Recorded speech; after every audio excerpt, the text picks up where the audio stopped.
আলহামদুলিল্লাহ, আমার জমানো জাপানের ইয়েনের ব্যাংকটা ভাঙলাম।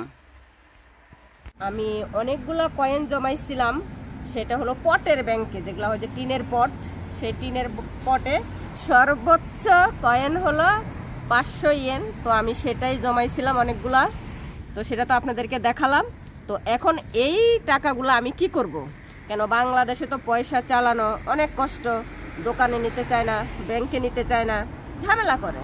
জাপানের ব্যাংকে এই টাকাগুলো আমি জমা করব।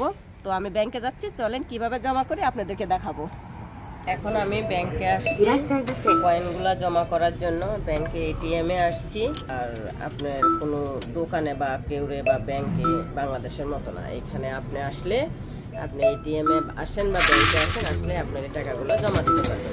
এই যে এখানে আমি জমা দিচ্ছি, আমার সাহেব আমায় হেল্প করতেছে। এখানে আমি একবারে 100টা আর কি কয়েন দেওয়া যায়, যেটা বাংলার 40,000 টাকার মতো। এরকম আমি 4-5 বার দিতে হয়েছে, কেন আপনি 1,60,000 টাকার মতো, এই জন্য আমার 4-5 বার দিতে হয়েছে।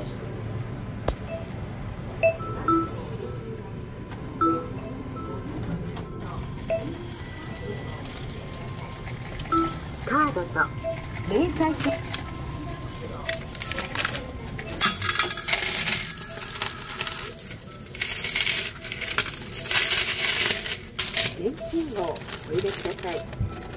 よろしければ明細表を。